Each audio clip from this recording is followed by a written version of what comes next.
This is an ABC News special report. Good morning, I'm Lindsay Davis. We are coming on the air this morning with Alex Murdaugh about to learn his fate. Let's listen in to Judge Clifton Newman. This community, all the citizens in this state, and as we've seen based on the media coverage throughout the nation, you have a wife who's been killed, murdered, a son savagely murdered,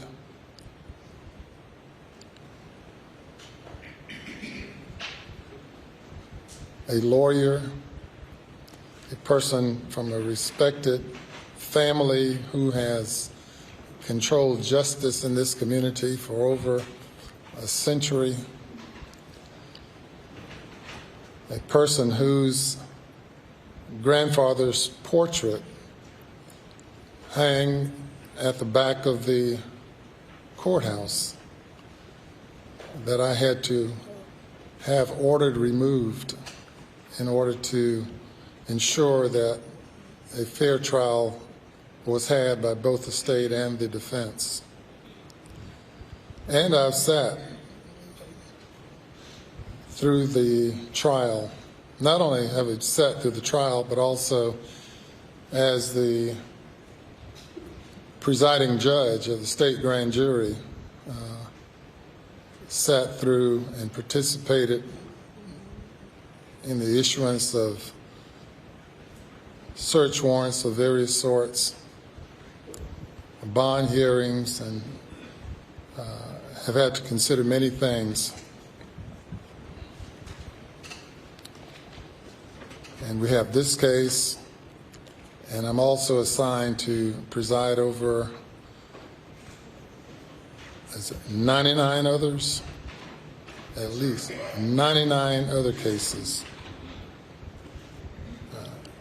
Though testimony has come up regarding many of those other cases, I will not make any comment with regard to any other pending matter, as I have been assigned those cases as well. It's also particularly troubling, Mr. Murdaugh, because as a member of the legal community and a well-known member of the legal community, you've practiced law before me, and we've seen each other at various occasions throughout the years. And it was especially heartbreaking for me to see you go in the media from being a grieving father who lost a wife and a son to being the person indicted and convicted of killing them.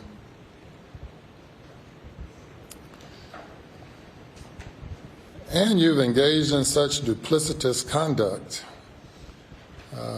here in the courtroom, here on the witness stand, and as established by the testimony throughout the time leading from the time of the indictment and prior to the indictment throughout the trial to this moment in time. Certainly, you have no obligation to say anything other than saying not guilty. And obviously, as appeals are probably expected or absolutely expected, I would not expect a confession of any kind. In fact, as I've presided over murder cases over the past 22 years, I have yet to find a defendant who could go there, who could go back to that moment in time when they decided to pull the trigger or to otherwise murder someone. I have not been able to get anyone, any defendant, even those who have confessed to being guilty, to go back and explain to me what happened at that moment in time when they opted to pull the trigger, when they opted to commit the most heinous crimes known to man. In this case, qualifies under our death penalty statute based on the statutory aggravating circumstances of two or more people being murdered by the defendant by one act or pursuant to one scheme or course of conduct.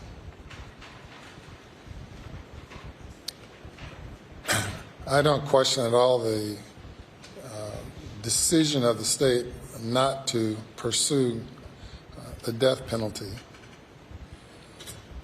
But as I sit here in this courtroom and look around the many portraits of judges and other court officials and reflect on the fact that over the past century, your family, including you, have been prosecuting people here in this courtroom, and many have received the death penalty, probably for lesser conduct.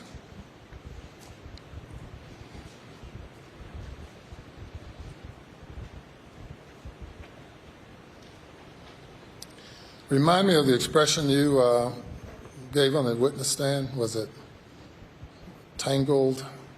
Tangled web, we weave.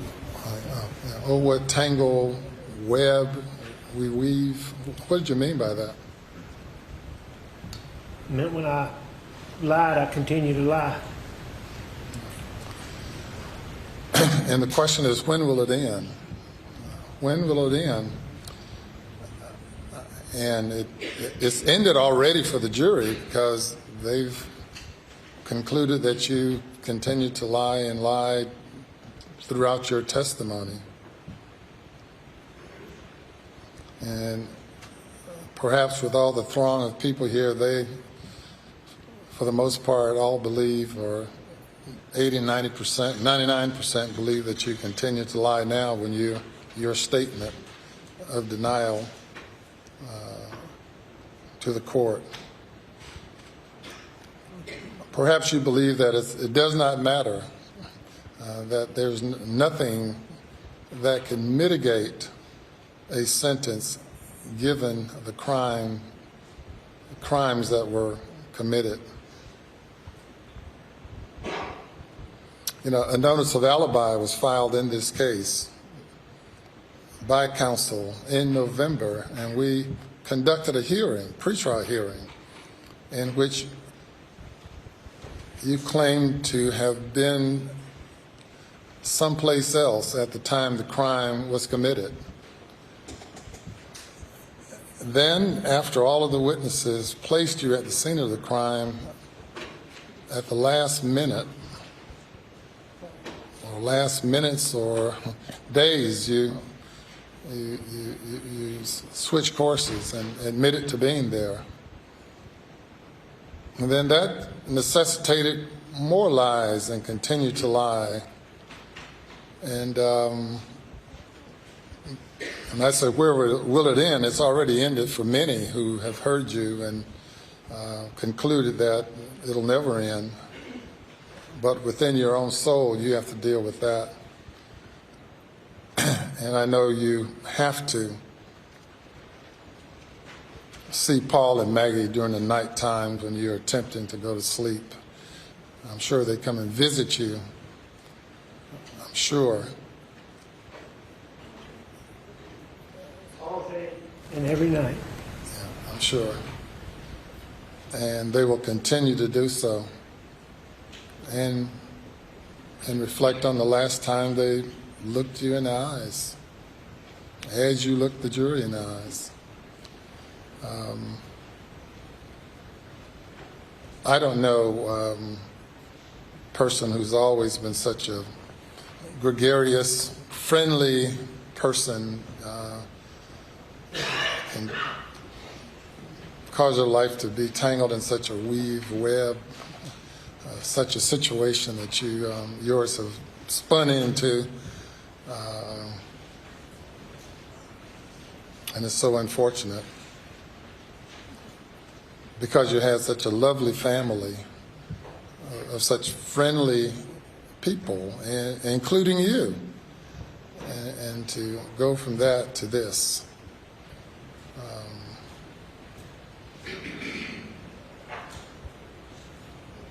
You know, your license to practice law has been stripped away from you. You turned from lawyer to witness, and now have an opportunity to make your final appeal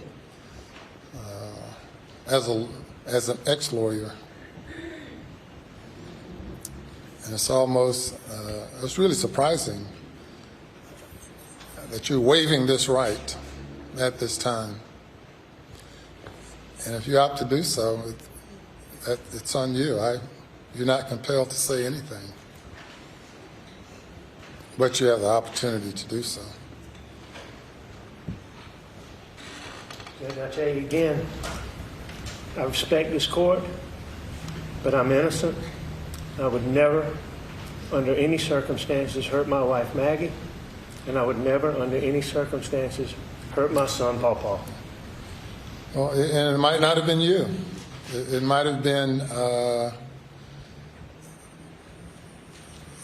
the monster you become when you take 15, 20, 30, 40, 50, 60 opioid pills. Maybe you become another person. I've seen that before. The person standing before me was not the person who committed the crime, though it's the same individual.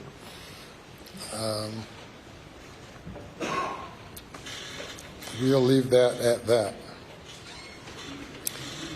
Before announcing sentence on these cases, with regard to all of the other pending cases, are any of them here in Colleton, or I'm sure some of them are? Yes, sir. Half of them, or? I don't have that in front of me, but there are a substantial number of charges here. There's some in Hampton, Orangeburg, Beaufort, Allendale.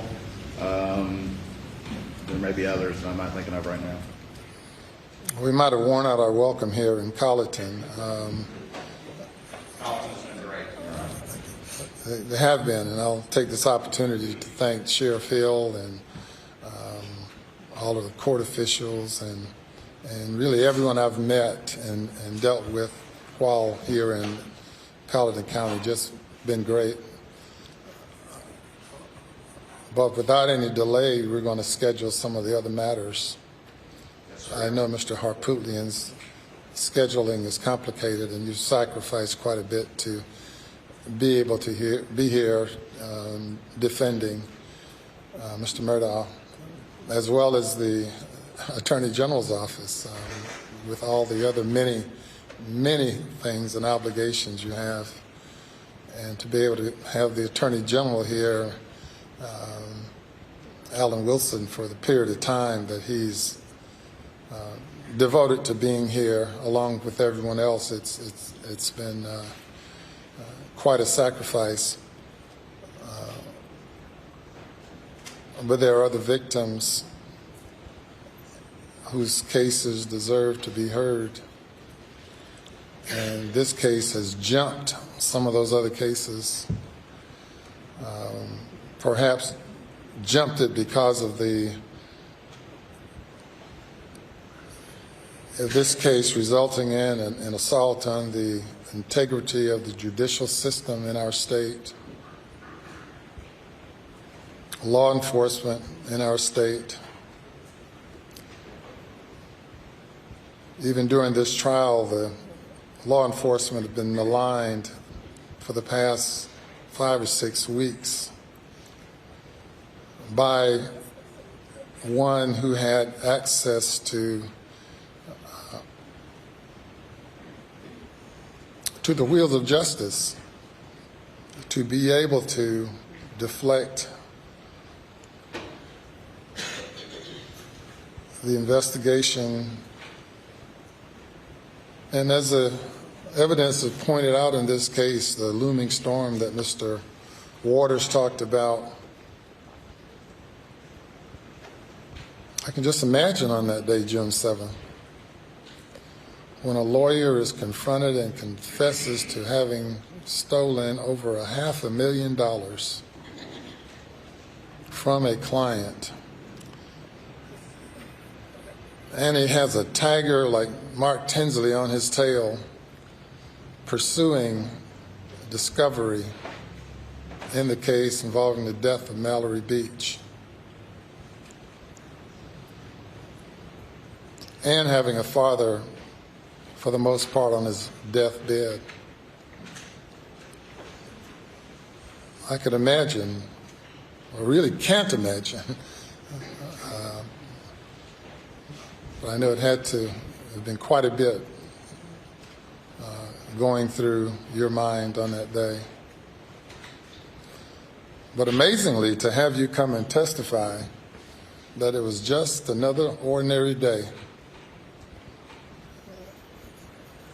that my wife and son and I were out just enjoying life.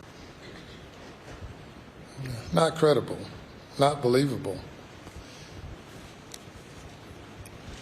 You can convince yourself about it, but obviously you have the inability to convince anyone else about that. So if you made any such arguments as a lawyer, you would lose every case like that.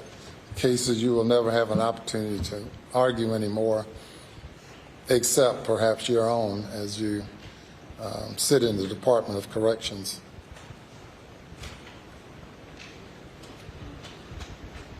Anything further? No, sir. All right, Mr. Murdaugh, I sentence you to the State Department of Corrections on each of the murder indictments in the murder of your wife, Maggie Murdaugh. I sentence you for a term of the rest of your natural life for the murder of Paul Murdaugh, whom you probably love so much. I sentence you to prison for murdering him for the rest of your natural life. Those sentences will run consecutive. Under the statute involving possession of a weapon during a violent crime, there is no sentence where a life sentence is imposed on other indictments. That is the sentence of the court, and you are remanded to the State Department of Corrections.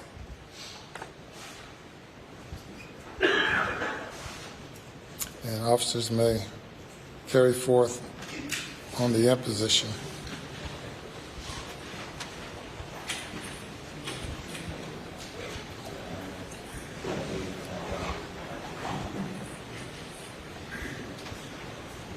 Oh, the tangled web we weave. Those were the words we heard from the judge, reiterating the words that Alex Murdaugh had stated from the witness stand in his own defense. Yes,